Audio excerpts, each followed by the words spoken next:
So yeah, I'm gonna just start off with kind of a spill about myself and why your professor invited me. Professor Crawford invited me here because not too long ago I sat in similar seats to yourself, and I faced a lot of hardship, and in that hardship, I was able to come out successful. And so some of my story might be a little bit triggering to you all. So just kind of, trigger warning, right? Because we might talk about some stuff that's really deep. But all in all, we're gonna get to it. We're gonna get real busy today, okay? And so my parents migrated from Nigeria in the 1980s here. And when I was a freshman in high school, my mom passed away. And then when I was a junior, the summer of my junior year, my dad passed away. And so that kind of rocked me and really made me think that, like, okay, success isn't for me. Like life is just too much to handle. And so I had a lot of hardship just from them passing away. And I struggled with a lot of things. One of the hardships was I went through a period of homelessness. Right. Another hardship was I struggled with alcohol abuse. Right. I'd be like binge drinking on the weekends. Like, oh man, life is just so super hard. I kind of needed this escape. Right. And so if you kind of fast forward, I went to the military after high school because I was like, man, I don't know how I'm gonna pay for college. I don't even know if college is for me. Right. My grades suffered. I was like a C student. I constantly get in trouble in high school. And if you, again, fast forward some more, by the grace of God, I was able to earn $87,000 worth of scholarships and grants, so we're going to talk a little bit about financial literacy and how to pay for school. But then on top of that, I was able to help my sisters graduate from college. And not only was I able to help them graduate from college, I was able to help 15 people go to college and then help them earn about $450,000 worth of scholarships and grants. And so oftentimes we find ourselves in hard situations or tough situations. Anybody's situation tougher than mine? I didn't think so, right? And again, I got some snacks here, so if you participate, you might get a little something thrown at you. I know some of y'all didn't eat breakfast coming up here at 9 o'clock in the morning, right? So regardless of how hard your situation may seem or may be, there's always hope for the future. But there are some real tangible things that you have to do that are mentally tangible, right? To help you become successful. And that's the thing. So in this course, they try to teach you a lot of those things in an academic sense. We're going to try to teach you some of those things in a very practical sense today. Okay, so I got some sheets. You're looking at the computer, man. I'm talking. I'm joking. I'm gonna joke a lot. Okay, can you pass those out for me? I'm gonna joke a lot during this session. So hopefully that's going to help break some things up for y'all. So one thing that you really need to have in order to be successful is purpose. Right? Is purpose. Okay? So have y'all talked about purpose in here? Have y'all had any conversations about purpose? Yes? No? Ish? Kind of? Kind of? Okay, here we go. Watch out. Head up. Oh, come on, man. You're supposed to Randy Moss. That. Okay, so this is going to be a good starting point for our conversation then, is what is your purpose? And so if you look at the front of that sheet, that's one of the first points on that sheet is what is my purpose? So go ahead and jot that down. So we'll take about a minute to 3 minutes to just jot that down. Now, I know y'all be like, whoa, a minute to talk about my whole life purpose? What? How am I supposed to do that at 9:30 in the morning? You know what I'm saying? And so the thing is, by the end of this, you're going to have a lot of clarity on that purpose. But the thing is, I just kind of want to start bringing that to the surface in you for you to start thinking about it so we can really have a conversation. So sharing a tidbit. You don't have to. We're not gonna force you to share, but anybody want to throw something out there?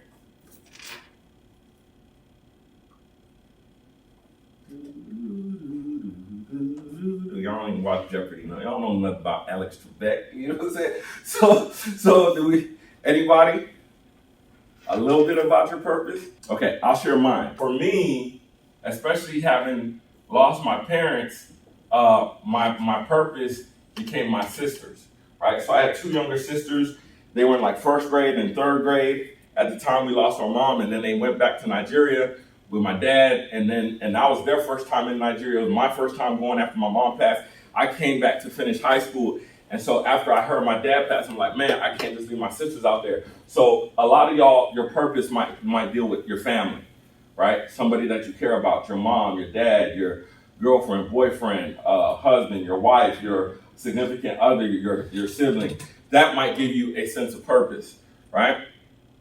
And so the thing is, after your purpose or in line with your purpose, you usually have what's called your mission. Okay?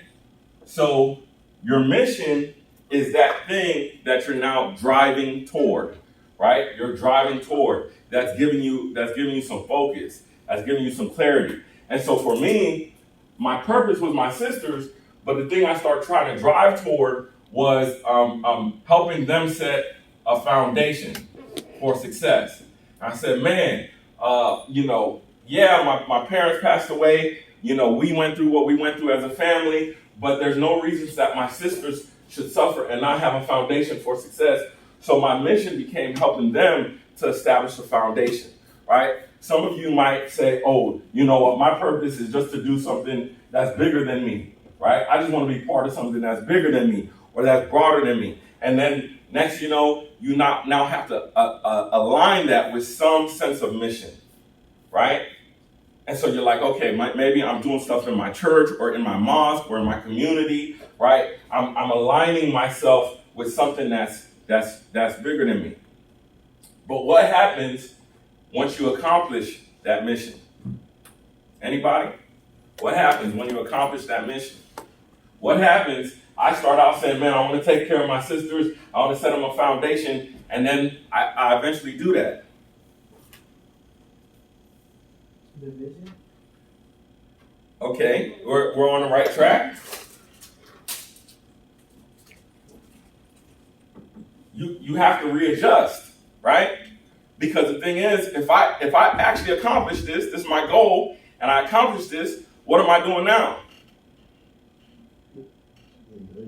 I did nothing, right? I'm just floating around in life. And so the thing is, your vision becomes how you want to accomplish the mission. So this is what you see internally that drives you, right, to get there. And so the thing is, the bigger your vision, right? I said, man, not only do I want to take care of my sister and set them a foundation, but there's some other stuff I want to do. And that then drives you, it broadens what you want to do. And so I got to ask this question. You're going to hear this question a lot. What are you going to do next? You're going to hear that a lot. Oh, you took this class. You enrolled in community college. Great. What are you going to do next? And oftentimes you're like, God, why did I person ask me that? You're like, oh, you finished this semester. What are you going to do next? Well, I guess I'm going to do next semester. You graduated from Lone Star. What are you going to do next? Man, shoot, I don't know what I'm going to do next. And then we feel a lot of pressure and confusion. So this is why having that personal vision is so key, right? It's so key. I'll go ahead and share some of my vision, right? So what I seen as I started to accomplish this and start seeing it come into fruition, I had one homeboy who me and him could talk about any and everything, right? And so I told him, I said, yo, I see some things happening in my life. I see this change coming. And so I was like, yo, I'm going to bring my sisters back from Nigeria. I was telling him this, I was like maybe 19, 20 years old. And I was like, I'm going to bring my sisters back and I'm going to buy a house. And, obviously given the situation that we were in, he's like, how are you going to bring them back? Because that requires money. How are you going to buy a house? That requires money. You're working in fast food right now. You know what I'm saying? So I said, watch, it's gonna happen. So it was New Year's, was Christmas time. I went to the mall. This is back when you could have stuff printed on a shirt at the mall. So I got my face printed, and I got the year of Festus, right, printed. And so that's what I wore on New Year's. I was like, yo, this is the year of Festus, right? And so it's like people are like, what is the year of Festus? I was like, yo, this is my year. I'm turning up this year. I'm gonna accomplish these things. I don't quite know how, but that's what I see happening. And so certain things had to be in place in order for that to happen. And so that's values. So one of the things I started doing was I started working harder. I started working harder, right? So hard work became one of my values, right? So then determination became one of my values because, again, I was driven by the purpose of my sisters to set a foundation for them. So internally, I start seeing how that's going to come about, and then I start having values that align with my purpose, my mission, and my vision, right? And so oftentimes, that is where the biggest struggle is. There's a lot of confusion around how do I align this stuff? How does this make sense? So there is a Japanese principle. Y'all didn't know y'all was going to learn Japanese today. I don't know how's that Japanese. But anyway, so y'all didn't know y'all was going to learn Japanese today. So the Ikigai is a principle, and it's kind of a spiritual principle that they use in order to determine how to kind of crystallize this, how to make it all make sense. And at your age, as freshmen, right, y'all are going through different types of things. You're trying to figure things out. And being a freshman in college is so different than being a senior in high school, right? Even though it's like just the next step. Like you get here, people ain't brush their hair, they ain't comb they ain't brush their teeth. They just here in class, they just showing up. You know what I'm saying? Where in high school, everybody had to like get fresh. You had to have like the nicest shoes and stuff. And then like here, nobody like really cares, right? It's just like, you come to class, whatever, right? So anyway, one of the first things in the Ikigai is finding out what you love, right? So finding out what you love. And so the thing is, you have that thing that you love, that thing that drives you, that thing that motivates you, okay? And then the next thing is finding out what the world needs, okay? Then after that, it's what can you get paid for, okay? And then finally, it's what are you good at? So the thing is, you might really love being a YouTuber, but are you good at being a YouTuber, right? Are you good at holding people's attention? Are you good at public speaking? Are you good at kind of drawing people in? Are you good at editing videos? So then the next question is, does the world need more YouTubers? Do they need YouTubers in that space that you're trying to get into, right? So then the final thing is, what can you get paid for? And so the thing is, yes, you can get paid to be a YouTuber, but what does it take to be a YouTuber? Anybody? A paid YouTuber. Lots of likes. Okay. We said, what'd you say? Views, likes, right? So you got to be able to draw people in order to do that. And that's what it takes to get paid, right? And so the thing is, this is where you have to start really spinning your wheels on like, even what are you choosing as a major? Because oftentimes people will be like, oh, go do this. I heard it makes a lot of money. You're not good at it and you don't love it. And so this is the thing. A lot of you guys haven't really looked at the statistics yet in regard to even something as simple as graduation. So who's good at Google? We should all be good at Google, right? I want you to Google how many people actually graduate from Lone Star. What's the percentage that graduates from Lone Star? I'll pause for a second till somebody gives that answer. How many people actually? 12%. You ready? No. Oh, she's like, no, I'm good. Okay, so only 12% of students graduate from Lone Star. 12%. She looking like, what? That's a low number. So that means in a classroom about this size, okay, 1, 2, you're gonna graduate. Everybody else, I don't know what's gonna happen with y'all. That's shocking, isn't it? So let's look at another number, okay? Because we said 12% graduate from Lone Star, right? So how many actually graduate from a college with a bachelor's degree? Okay? How many people in general just graduate from college with a bachelor's degree? 49%. Oh, she's like, I got so much, I'm good now. So only 49% of people graduate to get their bachelor's. Is this important information? Is it? It's pretty important because for some reason, 80% of the people who come to Lone Star, right? 88%, they're not graduating. The vast majority, okay, is less likely that you're going to graduate than you are going to graduate. What is stopping people? Okay, 49% of people will not get their bachelor's degree. So that means of the two that's in here that graduate, one is going to get their bachelor's. That's a pretty significant issue, yes or no? Why is it a significant issue?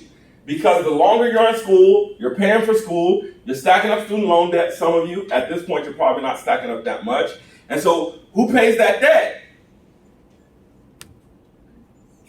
Who gets paid after they get paid for that debt? Because everybody who's told you go to school so you can make more money. Right? And so now you got people who are paying for debt and they don't have much to show for it. And so this is why it's so significant and so important for you to hone in on what is your purpose, what is your passion, what is your mission, what is your vision, to kind of find that ikigai, right? Because the thing is, it's going to translate into you being in debt or not, right? I'm going to show you kind of how. We're going to kind of break it down. We're going to go through some different things here. So we're going to kind of transition to talk about what does it actually take in order to graduate, right? So we said, okay, only 12% and then 49%. So what do you need in order to graduate from college? Ooh, fuck.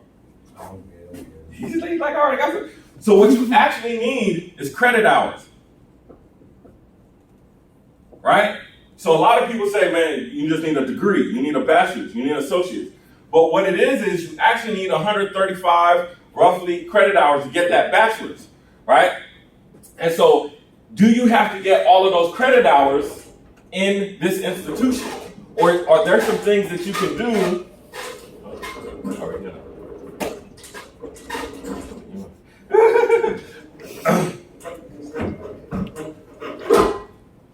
Or are there some things that you can do that's going to actually save you some time and save you some money in regard to college? And so we're going to look at this a little bit now, okay? How many of you heard about CLEP or credit by exam? He's like 567. He's like, I just paid that bill, right? So it depends on what your major is, depends on what you're looking at, right? So anywhere between $300 and $500 and $67. Is $90 less than that? Yes? And is it going to save you some time? And so if you just focus on the credit hours that you're good at, okay, just the ones that you're good at, is going to at least save you some time and some money. Did I just save anybody money? Right? And so the thing is, you can talk to your professors. You can use resources like the library and things like that are free, okay, that are free to you, right, or low cost to you, and study for the CLEP exam and only take what you're good at. Okay, so then that way you can start saving money on some of your tuition. And you get these credit hours and you start stacking them quicker, then you're not in this 12% or in the 49%. So let's look at what you're actually trying to attain here. Okay? There's a reason I call this laddering your success. Okay? When you're here, what are you trying to get?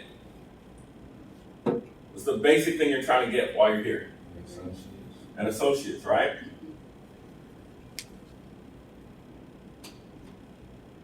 Right? Is there anything less than associates you could get here? There actually is. There's what's that? So yeah, you could get a high school diploma or GED, but you guys already have that, right? So you could actually get credentialed. Okay, you could get credentialed in something. We're going to break that down in a second. So then once you leave here, you're usually trying to get your bachelor's. Don't knock my spelling. And then you're trying to get your master's. And then you're trying to get your PhD or your MD or different types of things like that. You could practically apply this, okay? So we're going to see how you could practically apply this, all right? So we talked a little bit about vision, values, and then kind of that mission, that thing that you're going after. Does somebody want to talk about like their career choice that you're going after? Go ahead. I already know like what I'm doing now. I'm going into law enforcement. Going into law enforcement. Ooh, okay. There's a resource out there, okay, called BLS.gov, the Bureau of Labor Statistics, okay? And this is a great resource. They created what they call the Occupational Outlook Handbook. So one thing that our government does, they go out, they do research on all these different career fields. They find out how much money they make. They find out what it takes to become that thing. And so I'm about to drop some heavy sauce, okay? I'm gonna drop some heavy sauce. So if you weren't paying attention before, you wanna kind of wake up and try to pay attention now. So my man said he wanted to do law enforcement, right? So if you look at your degree, right? What your degree is, you look at what your credits are, and I love the fact that, what's your name, sir?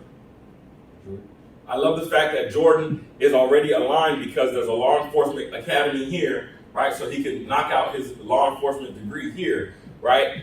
And so by doing the law enforcement academy here, okay, you've already been to an info session? Okay, so this is good sauce then, right? This is saucy. Like, yeah, he dripping, right? So by him going to an info session here at Lone Star, he's gonna find out exactly what it takes to be to do law enforcement rather than just taking a whole bunch of unnecessary credit hours, because there's a lot of people, we already seen this, right, who take a lot of unnecessary credit hours because they haven't quite figured out what they want to do yet. And so they're not pursuing the information simply because they don't know where to start. And so you guys have extra sauce that a lot of students aren't getting, because now my man Jordan knows exactly where to start, right? And so when he's paying that tuition, he knows what he's going to get out of it, right? And so the thing is, he's going to come up, he's going to register, he's going to look at the pathway. Whoa, look at that. Basically, he only needs what? That only looks like 1, 2, 3, 4, 5 classes, right? In order to do that, rather than him just dragging it out and getting an associate's degree. And I'm not saying that doesn't matter or make sense. So in order for him to be very, very sure about what he's doing, he's going to come over here to BLS.gov. He's going to look at the Occupational Outlook Handbook.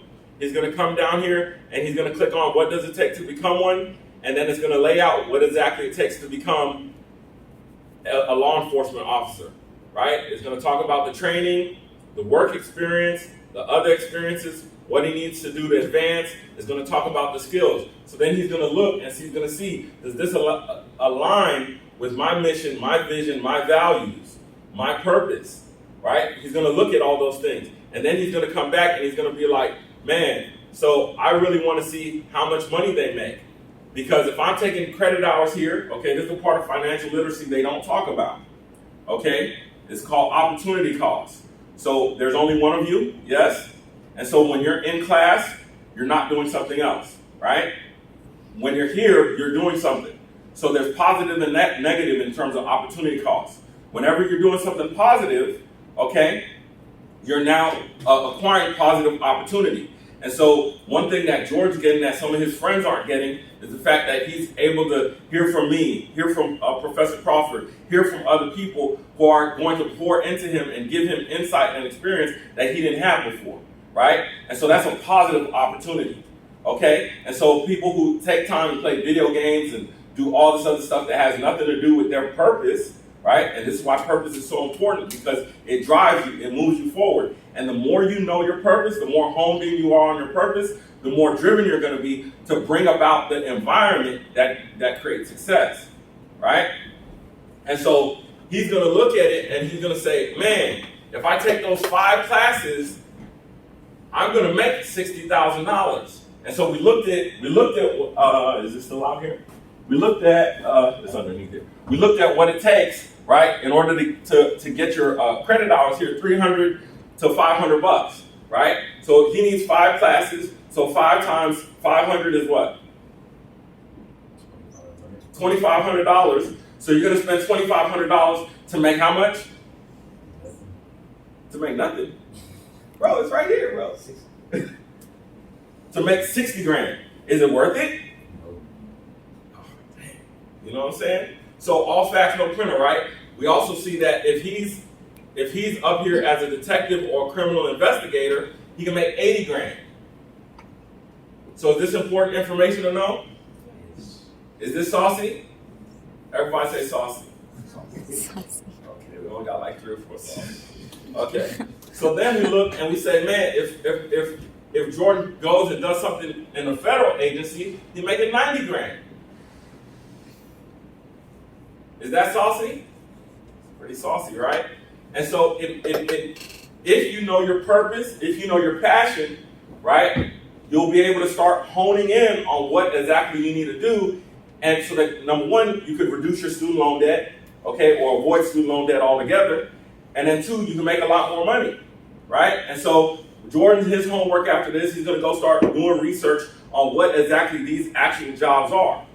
And so he could go on websites like the FBI.gov or CIA.gov and go look at what those jobs are and what they're actually requiring to take those jobs so he can make 90 grand, right? So that he's not technically spinning his wheels. Okay?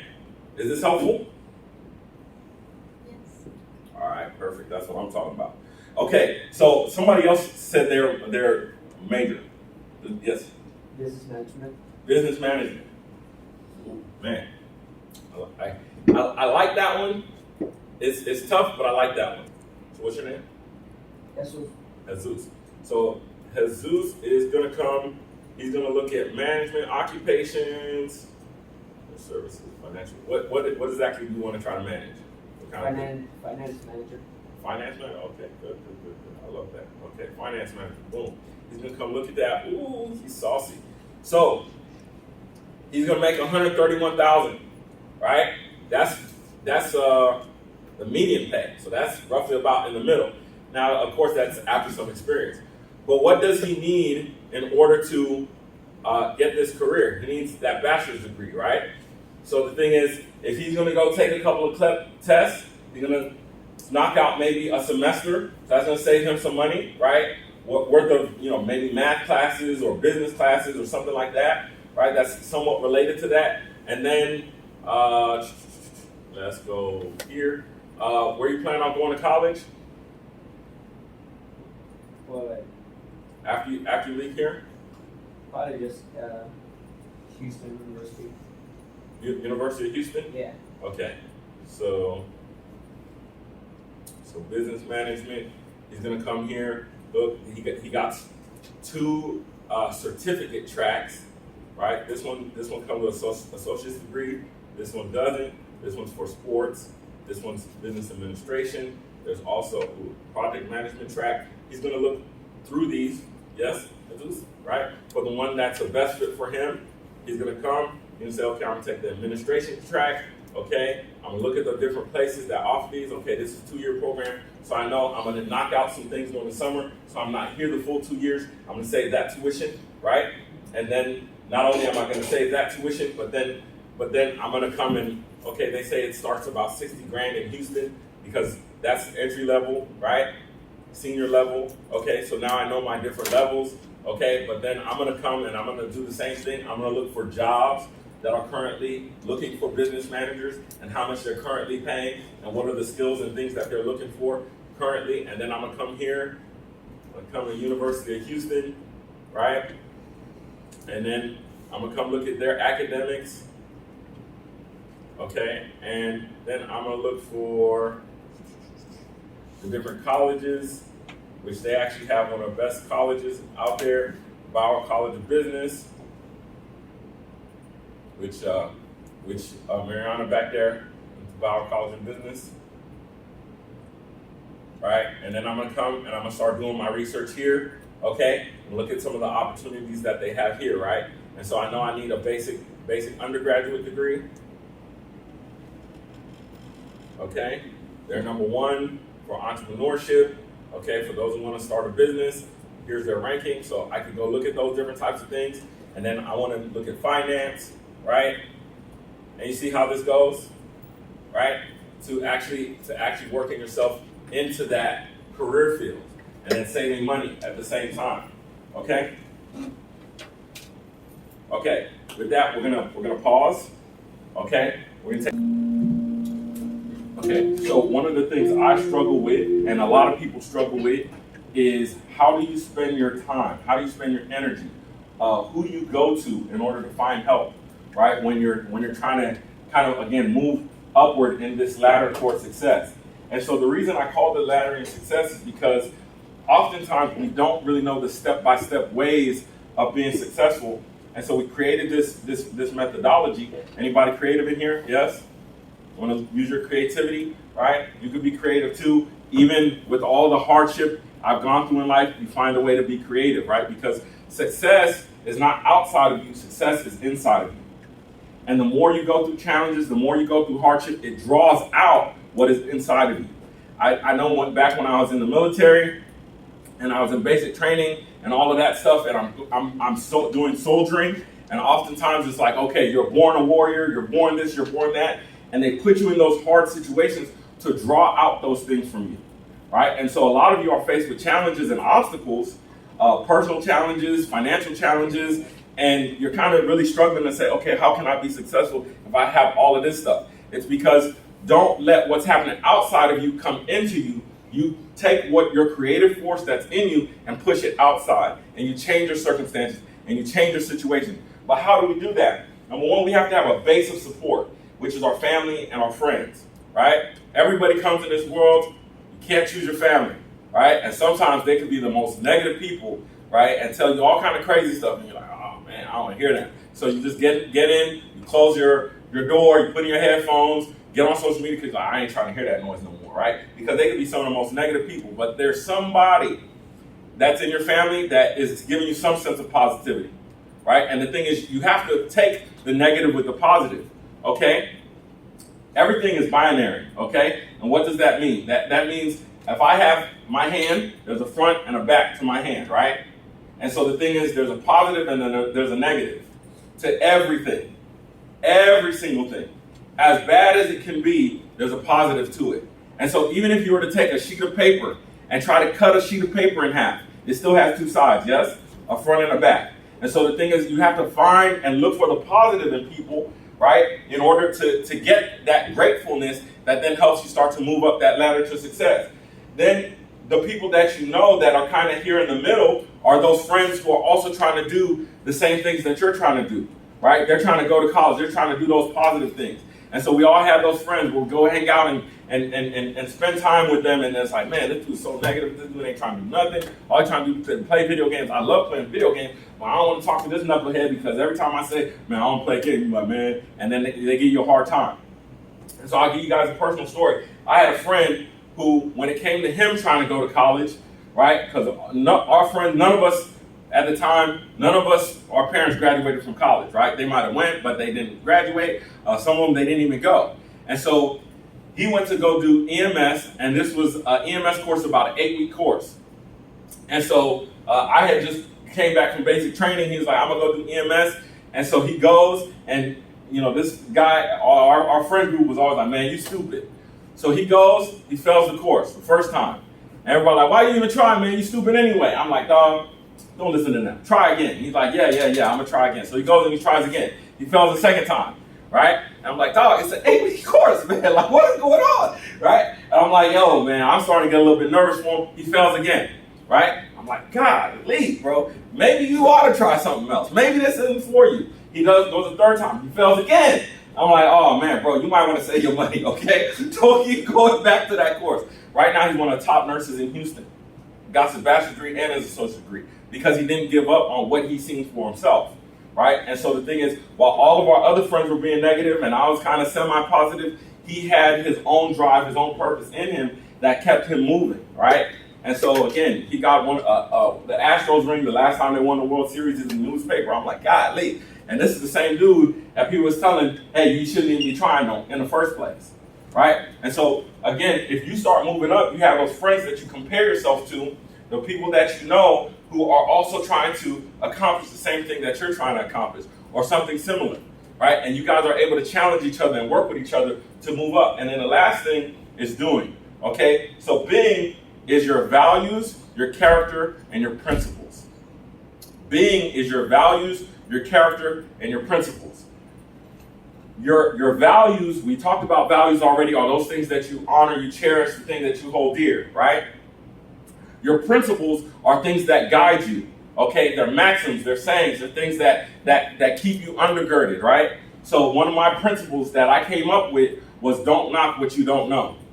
And so often we knock what we don't know. We like, hey, we didn't do no research, we didn't do no homework, we don't even know nobody in the school. Like, oh man, you know what? That's stupid because of whatever reason.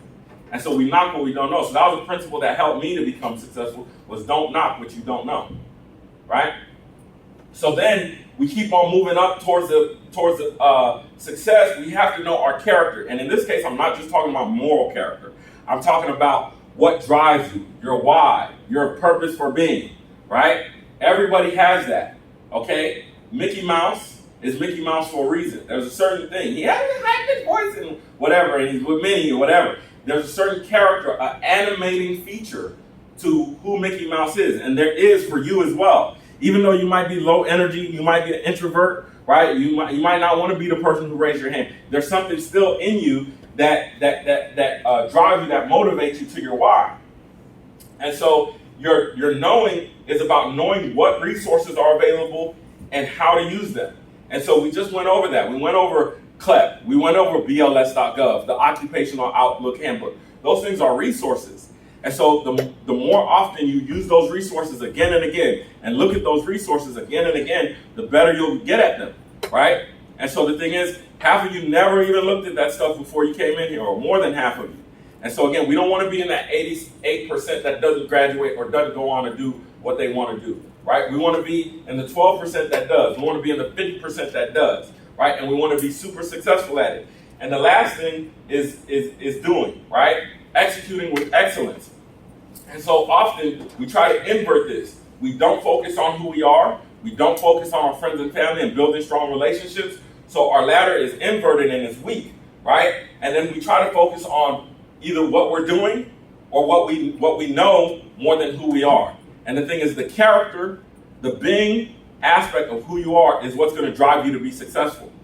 And so if you know who you are, you're going to know what relationships to get into. Because between being and knowing, that's where relationships happen, right? So if for example, Jordan, what's something that you like? Anything?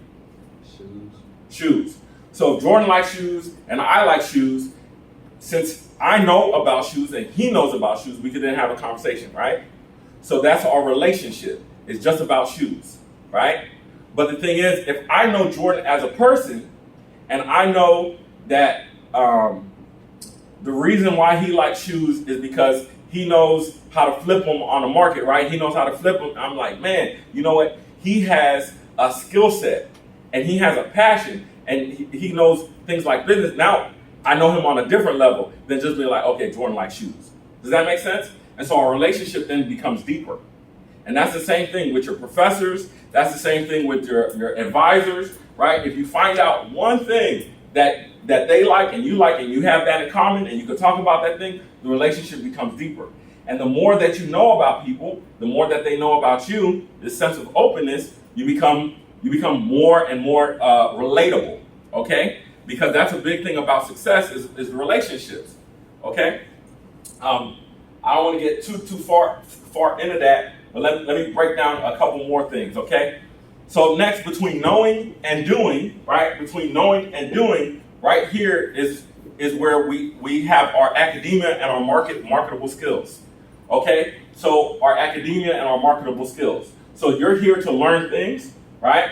You learn things that you don't know, you study them, okay, but then you have to apply them, and that is the skill, right?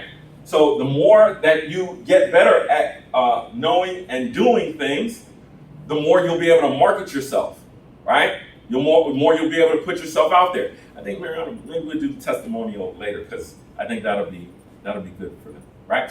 So then next you have doing and being, and between doing and being, you have your passion and you have your purpose, okay? And so you could have passion and you could have purpose and you can know things, but then you don't know nobody, right? And then that becomes a struggle. So the thing is, by building relationships with people, having passion and purpose, also having the academia and skills, you're able to merge that into your personal definition of success. And so what we're going to work on is having that personal definition of success. So yeah, we're going to work on that. Okay.